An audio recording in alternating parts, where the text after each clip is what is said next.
Okay, we're here with Simon Davison, who's the crew manager here at Aycliffe Fire Station. Simon, we're here with young people from Aycliffe Youth Centre.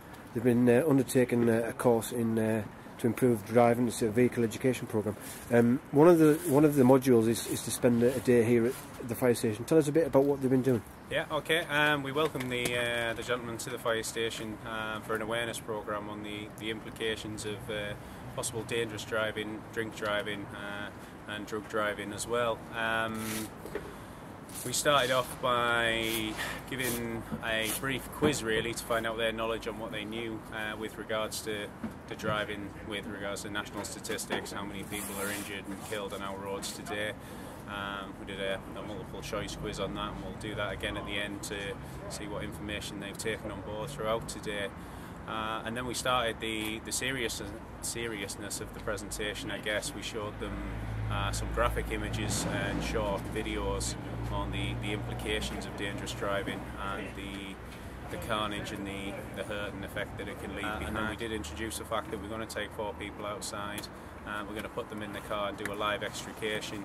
4 people have been chosen for that, and they're just getting kitted up in their PPE now, which is not too dissimilar to what I'm wearing.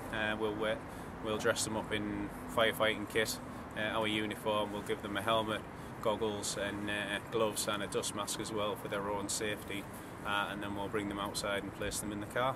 So yeah, they're a bit apprehensive and nervous about what's going to happen. Yeah, pass on the left side, left side in the middle.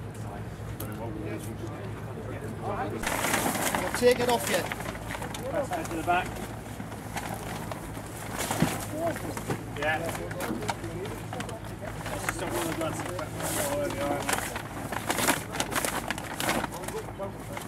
I'm going to put down over there, buddy. Yeah. Okay. Right, when the car crashes, I need all these marks. That's basically what we're doing now. Just sitting there, this way, or it's rolling. Very scary. You shoot the ball out, right?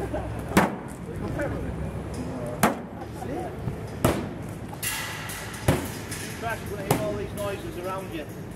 Probably a lot quicker than that, a lot more glass. We have a lot of glass now. Just get your own stuff. Alright? But also, if the ambulance turn up to take the rough, now, we have to have a big plan, which is like, you've got to get your own stuff through, work on one side. Breaking glass now. Really quick. Just for the day, we're going to go really slow.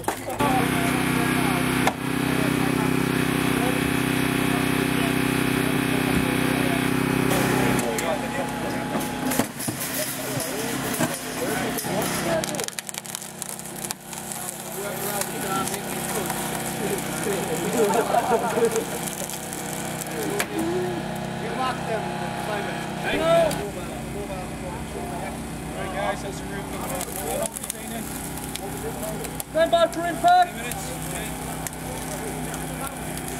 Let's do impact!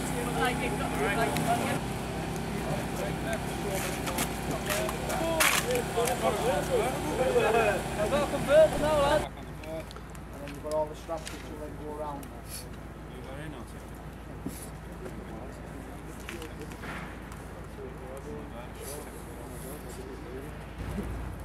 That's what I bought, yeah.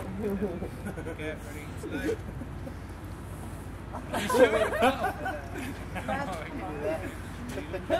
Okay, that's 6 inches. 4 of us were put into a car that had just crashed, and we couldn't get out, so the fire brigade had to cut us out, and they were showing us how you'd get put out and also how scary it actually is to be in a crashed car. We placed them in the car, we covered them over, they had the PPE on, and we set to work on the car. As you can see behind me, this is what's left of the car. It was a perfectly roadworthy Renault prior to our extrication. The 4 of them sat in the car. We removed all the doors and we removed the roof using our cutting equipment, our heavy rescue cutting equipment that we carry on the appliance. At all times, hopefully informing the casualties of what's going on around them, and trying to explain the situation, because it is a very confusing situation being in a car after an accident with the emergency services working on the car to bring you out safely. It was horrible, really, because you could hear the sound of the metal cutting, and you could also hear the glass shattering and stuff like that, so terrifying really. I mean, it was simulation, but it seemed like a very sort of real situation. How important do you think the practical side of this course is? Very important, I think, although again, like you say, it is simulation. Actually, us carrying out the simulation is as real as it gets. The only difference is the people in the car haven't sustained an injury and the car isn't disformed from the impact of the accident. So that's the only thing that isn't real life. Everything else that we do is as we would do at the incident ground, extricating people for real. So the noises, the feel, everything they feel inside the car is what they'd feel, excluding the pain from the injuries they may or may not have received during the accident. So it's very real. And it just makes you think that it's not worth it trying to show off to your friends, and not worth it not wearing a seatbelt really, so just makes you think you have to wear a seatbelt and drive safely. Hopefully when they step into their cars, or as they start their driving experience as young drivers, that it gives them an insight of the possible consequences of the actions that they may take. It may not be the actions they take, it may be the actions of their friends in the cars or their friends driving along behind them in the car. Hopefully they'll take away as a bare minimum the importance of wearing your seatbelt, not using your mobile phone and paying full attention to driving your car. If we get that message across, then hopefully our job's done. I'd hate to admit it now, but before I would have drove stupidly to show off in front of friends and done stupid stuff, but once you take this course it just makes you realise that it's not worth it. You'd rather live than look cool in front of people.